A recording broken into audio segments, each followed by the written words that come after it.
Hi friends, welcome to my channel. তো অনেক দিন পরে আমি ব্লগ শেয়ার করতেছি তোমাদের সাথে। সবাইকে বলি গুড মর্নিং। তো আজ হলো এক বিশেষ দিন, তার জন্য আমি রেডি হচ্ছি। সকাল সকাল স্নান করে এসে পায়ে আলতা পরতেছি। কি বললাম যে বিশেষ দিন, সেটা বুঝতেই পারবে। তারপরে রেডি হওয়ার পরে এখানে আমি লাল পাড় শাড়িটা পরে নিয়েছি। এটা আমি দুর্গাপুজোর টাইমে কিনছিলাম, শাড়িটা পরতে পারিনি। তো আজ আমি এই শাড়িটা, নতুন শাড়িটা প্রথমে পরে নেব, নিয়ে একটু সেজে নেব। চলো তাহলে একে সেজে নিই। তারপরে আমার বর দেখো আমাকে মঙ্গলসূত্রটা পরিয়ে দিচ্ছে। তো বললাম বরকে, তো বর পরিয়ে দিচ্ছে। তারপরে হলো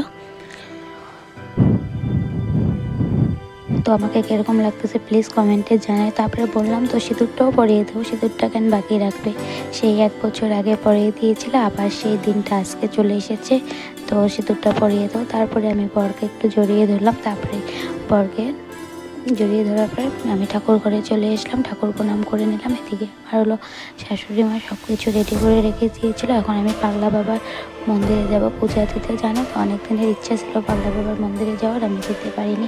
1টা বছর কাটিয়ে এলাম, তো মন্দিরে যাওয়া হয়নি। তো আজ আমি সেই দিনটাই ওই পাগলা বাবার ওখানে যাচ্ছি পূজা দিতে। তো তোমাদেরও সেটাই শেয়ার করতেছি, চলো দেখে না। তো বাইকে উঠে নিয়েছি, তারপরে আমরা দুজনে যাচ্ছি। তো তোমাদের চারপাশটা ঘুরিয়ে দেখিয়ে দিই পাগলা বাবার মন্দির। জানো তো এটা খুব আমার জন্য লাকি মন্দির, জাগ্রত। সে যে যেটা চায় এখানে সেটাই পায় কিন্তু। তো আমিও কিছু চেয়েছিলাম, আমার মনের আশা পূর্ণ হয়েছিল।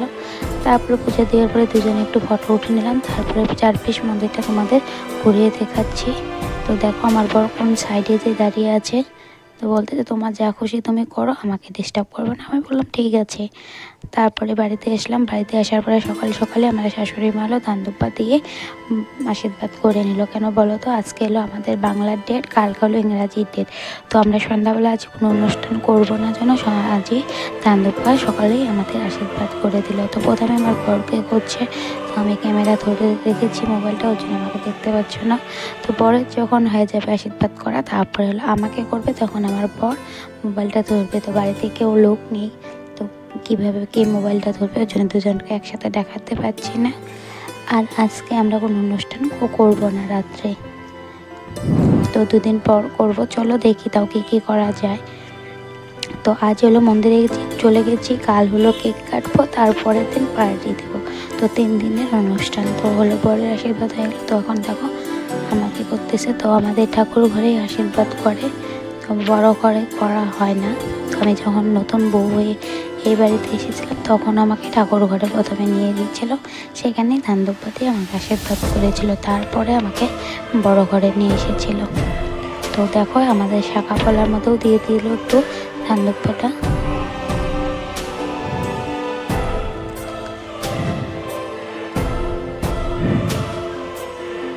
আজকের দিনটা আসার জন্য অনেক দিনের অপেক্ষা ছিল, সেই দিনটা আজকে এসে পড়েছিল।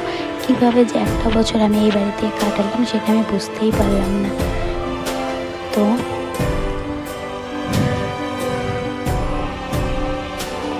ভীষণ মজা লাগছে ওদের সাথে থাকানো মুহূর্তগুলো, সব একটা স্মৃতি হয়ে থাকবে।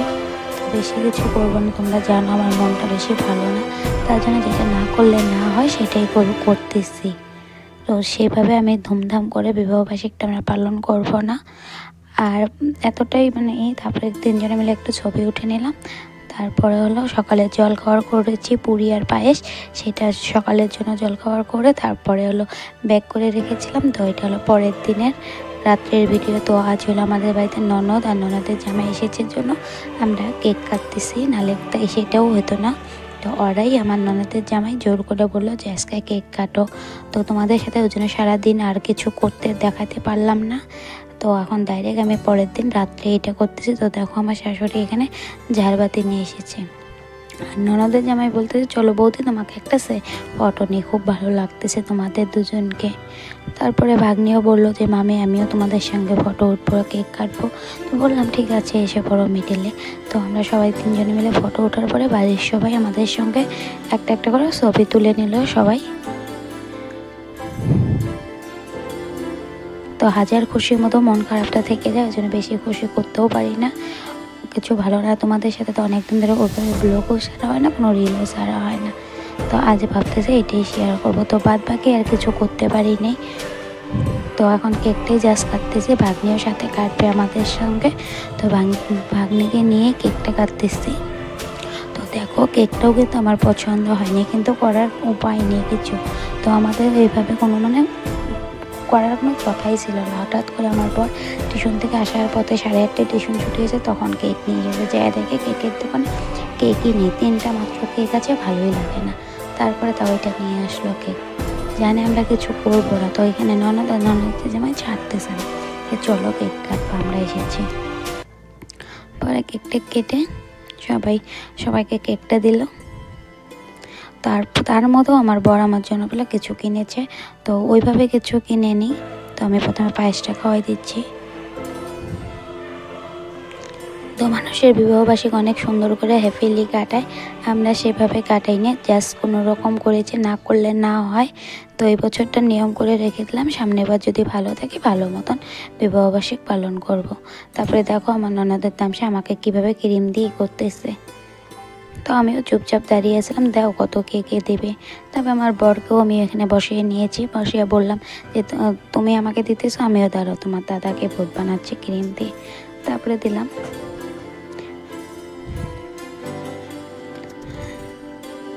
তো দেখো ননদ কেক কেটে সবাইকে হাতে হাতে কেক দিচ্ছে। তো এইটাই আমাদের এইভাবেই করলাম, বেশি কিছু করিনি। যদি তাও ভিডিওটা ভালো লাগে লাইক শেয়ার কমেন্ট করে দিও। নেক্সট বছরে ইচ্ছা আছে ভালো করে করার, এই বছর এভাবেই করলাম। এটাই আমার ননদের জামাই, এর জন্যই সব কিছু হয়েছে। এই যদি আজকে না আসতো আমাদের বাড়ি, তাহলে এতটুকু করতে পারতাম না। তো যাই হোক, অনেক থ্যাংক ইউ তোমাকে এইভাবে আমাদের সাথে সাথ দেওয়ার জন্য। তো আমার ভাগ্নি যে কেকের যে রোস্টটা আছে সেটা খাবে, ক্রিমের রোস্টটা, তাকে সেটাই দেওয়া হচ্ছে। তারপরে ওকে বলতেছে ছবি তুলবে না। তো আমার বর দেখো ওকে ছবিটাও তুলে দিল, ক্রিম দিয়ে মুখটাকে কী করেছে। তারপরে এখানে আশীর্বাদ পর্ব চলছে। তো প্রথমে আমার শ্বশুরমশাই আমাকে আশীর্বাদ করলো। তারপরে তো আমি আর কিছু করতে পারলাম না। পরের দিন হলো খাওয়া দাওয়ার প্রোগ্রাম ছিল, অনেকেই এসেছিলো, সেটা তোমাদের সাথে শেয়ার করিনি। তো লাস্ট মুহূর্তে আমি গিফটগুলো খোলাতে তাই তোমাদের দেখাচ্ছি। তো বেশি মানুষ ইনভাইট ছিল না, জাস্ট 10 জনের থেকে 15 জনের মতন ইনভাইটেড ছিল। তাই নেক্সট দিনে তো একটু লোকজন এসেছিলো, সেই ভিডিওগুলো তোমাদের সাথে দিতে পারিনি। তো কিছু ছবি এখানে দিয়ে দিয়েছি। তো যদি ভিডিওটা ভালো লাগে লাইক শেয়ার কমেন্ট করো। তো বাই।